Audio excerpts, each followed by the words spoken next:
मानक चंद, कमला देवी, राकेश, नीतू, ऋषभ और Ayushi Musharraf, B123, Sethi Colony, Jaipur. Shri Parshwanath Re Rolling Mills Limited, Durgapur 1, Vardhaman, West Bengal. Amita Jain, पत्नी अनिल कुमार जैन, संगीता जैन, पत्नी विपिन कुमार जैन। रत्नम प्रभा वाडेकर, प्रणिया शाह, रंजना कोठारे, वर्षा शाह, बारामती। श्री चंदूलाल जुबराज गांधी, फलटनकर, घाटकोपर, मुंबई एवं परिवार। अलेखा शाह, मनीष शाह, अनुपम शाह, प्रियंका शाह, सचिंत गांधी, नुपुर गांधी, श्रवंत गांधी। इंदु जैन, रंजना, विनय, सुनैना, अभिषेक, मीराबाग, नई दिल्ली। नेमचंद जैन, शशि जैन, निखिल जैन, शालिनी जैन, शरणई जैन, शांतनु जैन, निशु जैन, शास्त्री नगर, मेरठ, उत्तर प्रदेश। मोहिनी देवी बासलीवाल, धर्मपत्नी श्री कल्याण मलजी बासलीवाल, पुत्र Dharamchand Basliwal, Kamal Kumar Basliwal, Ajit Kumar Basliwal, Assembly Road, Imphal, Manipur. Shri Abhijeet, Mugdha, Abha, Ayushi, New Jersey. Doctor Tushar, doctor Ketki, Shri Jatin, doctor Kalpana आदि, धुले, महाराष्ट्र। जय जिनेन्द्र तज्जयति परम ज्योतिः समं समस्तैरनंत पर्यायै दर्पणतलैव सकला प्रतिफलति पदार्थ मालिका यत्र। पंच परमेष्ठी भगवान की जय। 5 पापों में अंतिम पाप परिग्रह पाप का वर्णन चल रहा है। पिछले श्लोकों में हमने समझा मूर्छा परिग्रह, जहाँ पर ममत्व परिणाम है वहाँ पर परिग्रह है। चाहे वह वस्तु हमारे पास हो या नहीं हो, किसी भी वस्तु के प्रति, व्यक्ति के प्रति या किसी के भी प्रति यदि ममत्व परिणाम है, यह मेरा है, इस तरह का भी यदि भाव है, वहीं से परिग्रह प्रारंभ हो जाता है। उस परिग्रह के कितने भेद होते हैं यह बतलाने के लिए आचार्य अमृतचंद सूरी महाराज अग्रिम श्लोक लिखते हैं। आइए उसे पढ़ते हैं। अति संक्षेपाद्विविधः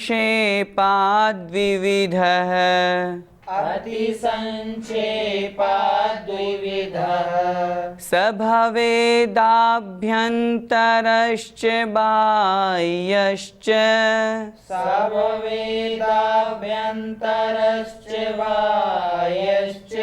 प्रथमश्चतुर्दशविधो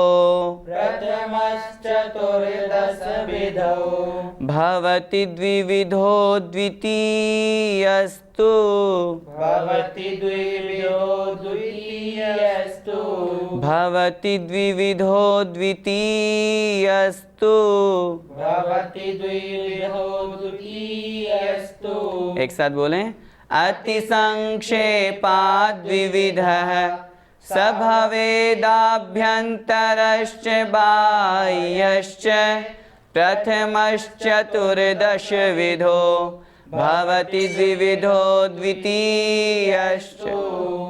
वह परिग्रह कितने प्रकार का होता है, आइए इस श्लोक में देखते हैं। अति संक्षेपात द्विविधः। अति मतलब अति, संक्षेपात मतलब संक्षेप से। अति संक्षेप से मतलब बहुत थोड़े से। द्विविधः दो प्रकार का। स मतलब वह कौन? परिग्रह, क्योंकि पिछले श्लोकों में हमने परिग्रह की चर्चा की। स अर्थात वह परिग्रह, द्विविधः दो प्रकार का, अति संक्षेपात बहुत संक्षेप से, भवेद मतलब होता है। वह दो प्रकार का परिग्रह कौन कौन सा होता है? आभ्यंतरः च बाह्यः च। आभ्यंतर और बाह्य, वह दो प्रकार का परिग्रह है, आभ्यंतर परिग्रह और बाह्य परिग्रह। प्रथमश्चतुर्दशविधो, उनके और आगे भेद कर रहे हैं। प्रथम है अर्थात जो पहला है, उसमें से आभ्यंतर और बाह्य इन दो प्रकार के परिग्रहों में से पहला परिग्रह कौन सा? आभ्यंतर परिग्रह। उस आभ्यंतर परिग्रह के कितने भेद होते हैं? चतुर्दश विधो, 14 प्रकार के।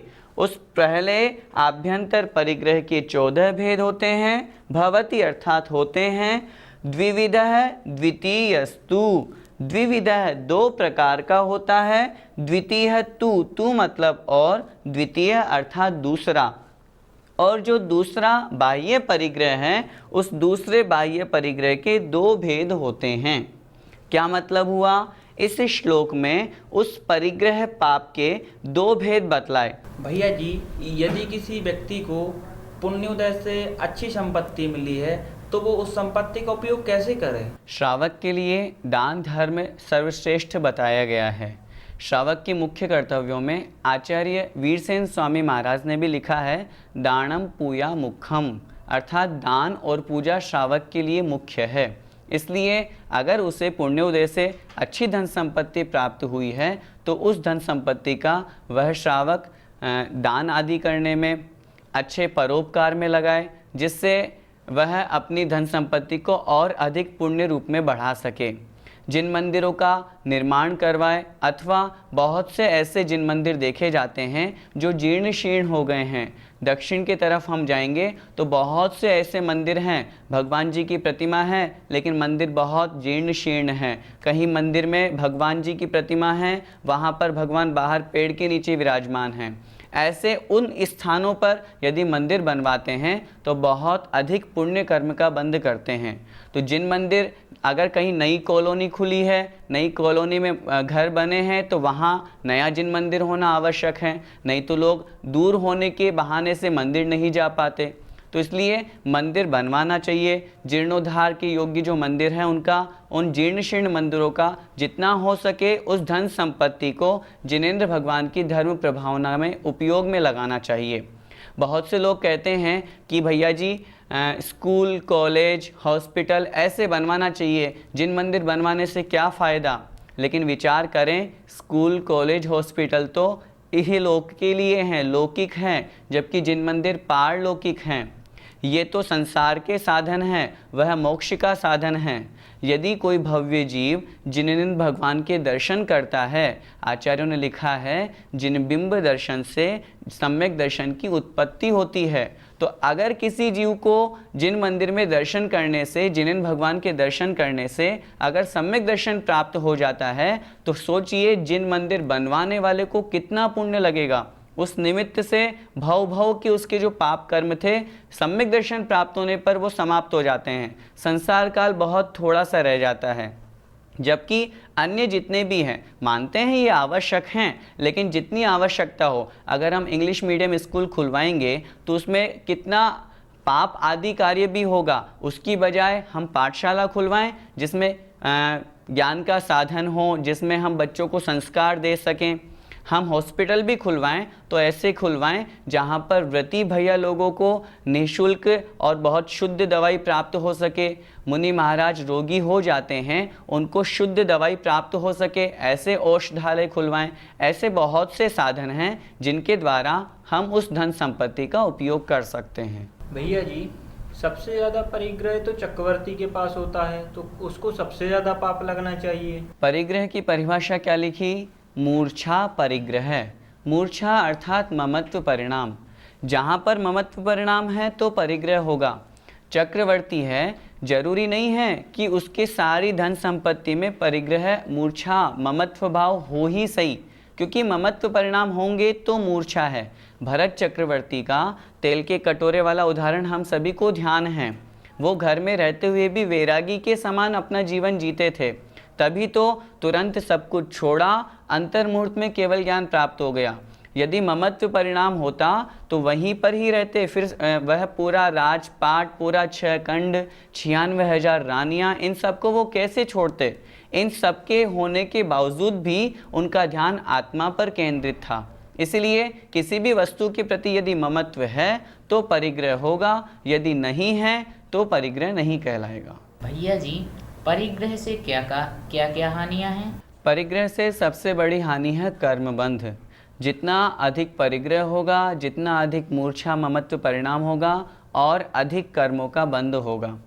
आचार्य उमा स्वामी महाराज ने तत्वार्थ सूत्र जी में लिखा है, बहुवारंभ परिग्रहत्वम नारकस्यायुषः।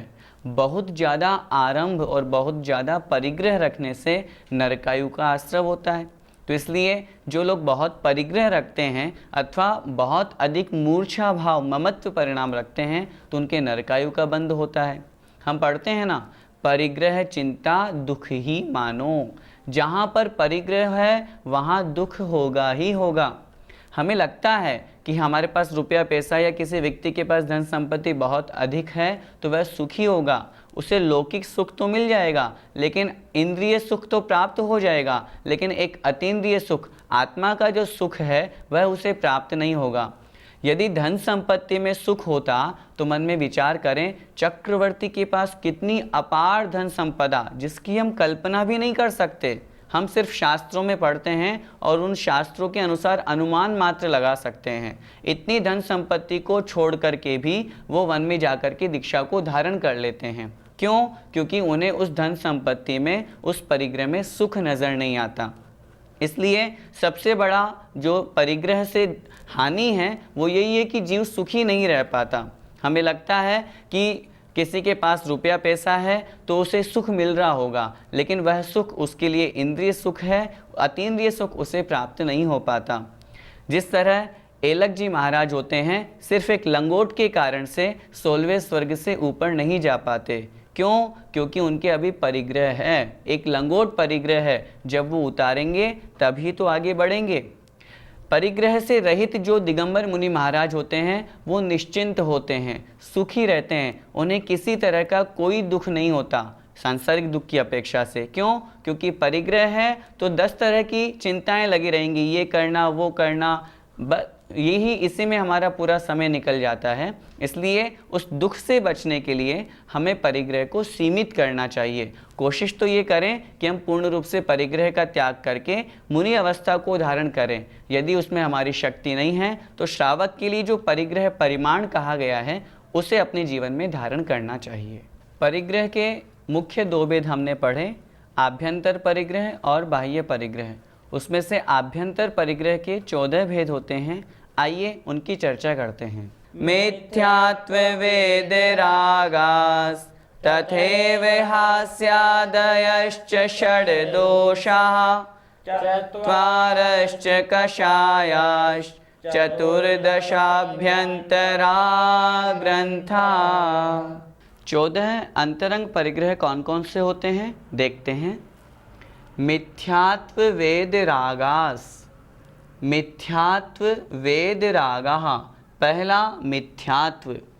फिर आगे लिखा वेद रागाः, वेद जो 3 प्रकार के वेद कहे गए हैं, स्त्री वेद, पुरुष वेद और नपुंसक वेद। इन वेदों के प्रति राग होना, 4 हो गए, पहला मिथ्यात्व और 3 वेद। तथैव और इसी प्रकार, हास्यादयश्च, हास्य आदयः च अर्थात और, हास्य अर्थात हास्य, आदय मतलब आदि, और हास्य आदि कितने? षड अर्थात 6, दोषाः अर्थात दोष, और हास्य आदि 6 दोष। आदि से क्या तात्पर्य लेना? रति, अरति, शोक, भय, जुगुप्सा। इस तरह ये 6 हास्य आदि और 3 वेद और 1 मिथ्यात्व। और साथ में चत्वारश्च कषायाश, चत्वारः च अर्थात और, चत्वारः 4, कषायाः अर्थात कषाएं, और 4 कषाएं। 4 कषाएं कौन कौन सी? क्रोध, मान, माया और लोभ। इस तरह ये 4 कषाएं। चतुर्दशाभ्यंतराः ग्रंथाः, इस तरह 14 आभ्यंतराः ग्रंथाः, ये 14 अर्थात 14 है। आभ्यंतराः अर्थात आभ्यंतर, ग्रंथा अर्थात परिग्रह होते हैं। इस प्रकार ये 14 परिग्रह होते हैं। भैया जी एक असहाय परिग्रह कैसे? परिग्रह की परिभाषा, परिग्रह जिसने आत्मा को चारों ओर से जकड़ रखा हो उसे परिग्रह कहते हैं। ये जो मिथ्यात्व आदि 14 भेद कहे गए हैं, इन्होंने आत्मा को चारों ओर से जकड़ रखा है, बंध कर रखा है, इसलिए इन्हें आभ्यंतर परिग्रह कहते हैं। ये चूँकि दिखाई नहीं देते इसलिए इनका नाम आभ्यंतर है। यह तेरा है, यह मेरा है, ये सारा का सारा भाव परिग्रह है। इन्हीं ऐसे भाव होने पर ममत्व परिणाम जागृत होता है और वहीं परिग्रह होता है। दर्शन मोहनीय और चारित्र मोहनीय, इनके उदय से होने वाले आत्मा के परिणाम का नाम ही परिग्रह है। इसीलिए इन्हीं को दर्शन मोहनी के जो 3 प्रकृतियाँ उसको यहाँ मिथ्यात्व रूप में और शेष 25 को यहाँ शेष 13 के रूप में समाहित करके उन्हीं कषायों को यहाँ आभ्यंतर परिग्रह कहा गया है। भैया जी, क्या बाह्य परिग्रह के रहते हुए अंतरंग परिग्रह का त्याग किया जा सकता है? अंतरंग परिग्रह में एक भेद है मिथ्यात्व। मिथ्यात्व चौथे गुण स्थान में ही चला जाता है, तब सम्यक्त्व की प्राप्ति होती है। इसलिए मिथ्यात्व रूपी जो पहला अंतरंग परिग्रह है वो तो चला जाएगा, लेकिन उसके आगे के जो अंतरंग परिग्रह है वो जब तक बाह्य परिग्रह नहीं छूटेंगे कैसे जाएंगे। बहिरंग में हम वस्त्र धारण किए हुए हैं और हम ये सोचें कि हम निर्वस्त्र हैं, हम निष्परिग्रही हैं, कैसे हो सकता है। इसलिए मिथ्यात्व के अलावा शेष जो अंतरंग परिग्रह हैं वो बाह्य परिग्रह के छूटने पर ही छूटेंगे, उसके अलावा नहीं। आगे हम बाह्य परिग्रह की चर्चा करेंगे तब और अधिक अच्छे से समझेंगे। भैया जी, हमें अंतरंग परिग्रह से बचने के लिए क्या करना चाहिए? अंतरंग परिग्रह में सबसे पहला है मिथ्यात्व। हमें मिथ्यात्व से बचने के लिए सबसे पहले जो गृहीत मिथ्यात्व है उसे दूर करना चाहिए। कुगुरु, कुदेव और कुशास्त्र को जो हमने ग्रहण किया है अथवा उनकी मान्यता यदि बनाए हुए हैं, सच्चे देव शास्त्र गुरु के अलावा जो सही नहीं है उसकी यदि हम पूजा अर्चना करते हैं, स्तुति वंदना करते हैं, उनकी मान्यता रखते हैं तो वह मिथ्यात्व कहलाता है।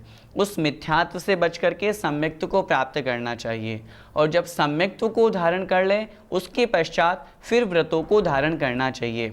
व्रतों को धारण करने से कषायें कम होंगी और फिर और धीरे धीरे पहले एक देश व्रत को, अणुव्रतों को धारण करें, पंचम गुण स्थान को प्राप्त हो, फिर महाव्रतों को धारण करें, फिर 6वें 7वें गुण स्थान को प्राप्त हो। इस तरह व्रतों को धारण करने से उसकी स्थिति आगे आगे बढ़ती जाएगी, जिससे उसका अंतरंग परिग्रह रूप जो कषायें हैं वो कम कम होती जाएंगी। वैसे तो अंतरंग परिग्रह की अपेक्षा चर्चा करें तो लोभ 10वें गुण स्थान तक हैं, तो 10वें गुण स्थानवर्ती मुनि महाराज भी पूर्ण रूप से अंतरंग परिग्रह के त्यागी नहीं है। 10वें गुण स्थान के अंत में अंतरंग परिग्रह पूरा समाप्त होगा, लेकिन फिर भी बहिरंग से उन्होंने परिग्रह का त्याग किया है। इस अपेक्षा से हम उन मुनि महाराज को निष्परिग्रही दिगंबर कहते हैं। लेकिन अंतरंग परिग्रह से बचने के लिए हमें सबसे पहले सम्यक्त्व को धारण करने का प्रयास करना चाहिए और फिर व्रतों को धारण करना चाहिए, जिससे कषाय मंद हो, कम हो और हम अपने जीवन में व्रतों को धारण कर सकें। भैया जी, जो परिग्रह को अपना मानता है उसे क्या समझना चाहिए? आचार्य पूज्यपाद स्वामी महाराज ने ष्टोपदेश ग्रंथ में बहुत अच्छा श्लोक लिखा है। वपुर्ग्रहम धनम दारा पुत्रा मित्राणि शत्रवः सर्वथान्य स्वभावानि मूढ़ः स्वानि प्रपद्यते। वपुः अर्थात शरीर, ग्रहम अर्थात घर, दाराः अर्थात स्त्रियां अथवा पत्नियां, पुत्राः अर्थात पुत्र, मित्राणि अर्थात मित्र, शत्रवः अर्थात शत्रु। कहने का तात्पर्य सब, चाहे स्त्री हो, पुत्र हो, मकान, रुपया, पैसा, जमीन, जायदाद, इन सब को मूढ़ः स्वानि प्रपद्यते, जो कि कैसे स्वभाव वाली हैं, सर्वथा अन्य स्वभावानी।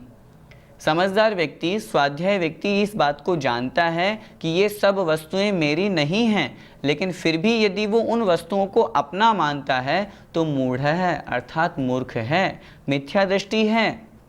उसकी धारणा में अभी वो शरीर को आत्मा मान रहा है, आत्मा को शरीर मान रहा है, स्त्री को अपना मान रहा है, इस घर को अपना मान रहा है। उसे निश्चय का चिंतन करना चाहिए, विचार करना चाहिए। व्यवहारने से तो पत्नी है, व्यवहारने से तो घर है, लेकिन निश्चय से न पत्नी मेरी न घर मेरा, अरे और क्या कहें, यह शरीर भी हमारा अपना नहीं है, सिर्फ हमारी तो एकमात्र आत्मा ही है। तो इसलिए यदि किसी व्यक्ति की ये धारणा होती है कि ये रुपया पैसा मेरा है, तो उस व्यक्ति को इस बात का भी ध्यान रखना चाहिए कि यदि वो व्यवहार दृष्टि से सोच रहा है तब तो ठीक, लेकिन निश्चय दृष्टि से अंतरंग में अपनी धारणा तो यही बनानी चाहिए कि मेरा तो इस संसार में कुछ भी नहीं है। कितनी अच्छी गाथा लिखी, अहमिको खलु शुद्धो दंसण नाण मयो सदा रुवी नवि अत्थि मज्ज किंचिवी अन्नम परमाणु मित्तम्पि।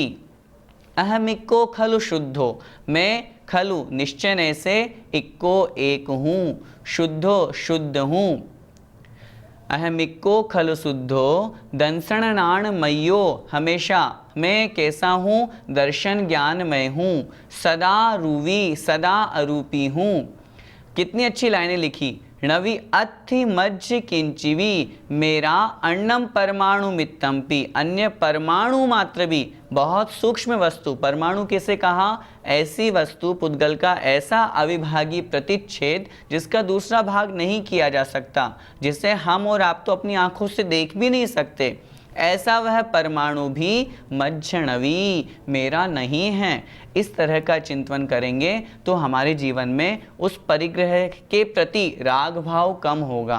तो इसलिए यदि कोई इसके विपरीत मानता है, उसे अपना मानता है, तो फिर आचार्यों ने उसे मूढ़ अर्थात मूर्ख, मिथ्या दृष्टि कहा है। भैया जी, बहुत से लोगों को देखा है जिनके पास धन संपत्ति होती वो तो सुखी रहते हैं, लेकिन अभी आपने ही तो बताया कि जिसके पास परिग्रह रहता वो दुखी रहता है। कैसे स्पष्ट करें? ऐसा नहीं है, हमें दिखाई देता है, हमें ऐसा लगता है कि उसके पास ज़्यादा परिग्रह है, इतनी सारी ज़मीन जायदाद, इतना शानदार बंगला, उसके पास 50 गाड़ियाँ, सारी की सारी सब परिग्रह हमें दिखाई देता है। हमें लगता है कि वो जीव सुखी होगा, लेकिन वास्तव में उसके मन से पूछो कि वह जीव सुखी है या दुखी है। हमें दिख रहा है कि वह सुखी है, क्यों? क्योंकि हमने उसका सिर्फ बाह्य वस्तु देखी है, उसका मन नहीं देखा। जिनका करोड़ों का, अरबों का बिजनेस होता है, बड़ी बड़ी फैक्ट्रियाँ होती है, उन लोगों को रात में नींद नहीं आती, दुखी रहते हैं, नींद की गोलियां खा करके सोते हैं तो भी नींद नहीं आती। ऐसी धन संपत्ति किस काम की? हमें लगता है, बहिरंग से देखने में हमें लगेगा कि यार देखो कितनी धन संपत्ति है, यह जीव तो सुखी होगा, लेकिन वास्तव में यदि सुख परिग्रह में होता तो फिर मुनि महाराज जो सब कुछ छोड़ करके नग्न दिगंबर अवस्था को प्राप्त हुए हैं, फिर सबसे ज़्यादा दुखी उन्हें होना चाहिए। उनके पास तो कुछ भी नहीं है, जबकि उल्टा होता है। उन मुनि महाराज को, आपने कभी किन्हीं मुनि महाराज को दुखी होते हुए दिखा? कभी ऐसा उनका चेहरा मुरझाया हुआ कि उनको बहुत दुख हो रहा हो कि मेरे पास कुछ भी नहीं है? कभी नहीं देखा। आचार्य श्री को देखो, मुनिश्री को देखो, हमेशा मुस्कुराते रहते हैं, मुस्कुरा करके आशीर्वाद देते हैं। इसका मतलब यह है कि उनको उस निष्परिग्रहिता में, उस परिग्रह को त्याग करने में बड़ा आनंद मिला है। छोटे से उदाहरण से अपन समझें, जहाँ देवगति के देवों का वर्णन किया, वहाँ अधिकता की अपेक्षा से वर्णन किया तत्वार्थ सूत्र में। स्थिति प्रभाव सुखद्युतिलेशा विशुद्धि इंद्रियावधि विषयतोधिका, अर्थात वो ऊपर ऊपर के देव स्थिति प्रभाव सुख द्युति और लेशा विशुद्धि और अवधि विशुद्धि की अपेक्षा से अधिक अधिक होते हैं। कहने का तात्पर्य ऊपर ऊपर जाएंगे तो सुख ज़्यादा होगा। जहाँ कमी की अपेक्षा से चर्चा करी, गति शरीर परिग्रहाभिमानतो हीनाः, अर्थात गति गमनागमन, शरीर परिग्रह और अभिमान की अपेक्षा से वो देव कम होते हैं। मैं जहाँ आपका ध्यान आकर्षित करना चाहता हूँ वो इतनी सी बात है कि ऊपर ऊपर जाएंगे तो परिग्रह कम होगा, ऊपर ऊपर जाएंगे तो सुख बढ़ेगा। भैया स्पष्ट सी बात है, जहाँ अधिक परिग्रह होगा वो दुखी होगा, जहाँ कम परिग्रह होगा वह जीव सुखी होगा, और जहाँ परिग्रह का पूर्ण त्याग हो जाएगा वह जीव अतीन्द्रिय सुख को प्राप्त करेगा। आप ट्रेन में यात्रा कर रहे हो, यदि आपके पास में 1 लाख रुपए कैश नगद हैं, मैं कह रहा हूँ आपको रात भर नींद नहीं आएगी, सोचते रहोगे, आप उसको तकिया बना करके अपनी गर्दन के नीचे रख लोगे, नींद नहीं आएगी। क्या पता कोई ले जाए तो? अरे धन संपत्ति है, सुख का कारण होना चाहिए, लेकिन वही धन संपत्ति नींद नहीं आने के कारण दुख का कारण बन रही है। इसलिए धन संपत्ति में, परिग्रह में सुख नहीं है, वास्तव में वह तो हमें दुखी ही बनाता है। कोशिश करें उस परिग्रह को हम सीमित करने का प्रयास करें। जय जिनेंद्र। मानक चंद, कमला देवी, राकेश, नीतू, ऋषभ, और Ayushi Musharraf B123 Sethi Colony Jaipur. Shri Parshwanath Re Rolling Mills Limited Durgapur 1 Vardhaman West Bengal. Amita Jain पत्नी अनिल कुमार जैन, संगीता जैन पत्नी विपिन कुमार जैन। रत्नम प्रभा वाडेकर, प्रणिया शाह, रंजना कोठारे, वर्षा शाह बारामती। श्री चंदूलाल जुबराज गांधी फलटनकर घाटकोपर मुंबई एवं परिवार। अलेखा शाह, मनीष शाह, अनुपम शाह, प्रियंका शाह, सचिंत गांधी, नुपुर गांधी, श्रवंत गांधी। इंदु जैन, रंजना, विनय, सुनैना, अभिषेक, मीराबाग नई दिल्ली। नेमचंद जैन, शशि जैन, निखिल जैन, शालिनी जैन, शरणय जैन, शांतनु जैन, निशु जैन, शास्त्री नगर मेरठ उत्तर प्रदेश। मोहिनी देवी बासलीवाल, धर्मपत्नी श्री कल्याण मलजी बासलीवाल, पुत्र Dharamchand Basliwal, Kamal Kumar Basliwal, Ajit Kumar Basliwal, Assembly Road, Imphal, Manipur. Shri Abhijeet, Mugdha, Abha, Ayushi, New Jersey. Doctor Tushar, doctor Ketki, Shri Jatin, doctor Kalpana आदि, धुले, महाराष्ट्र।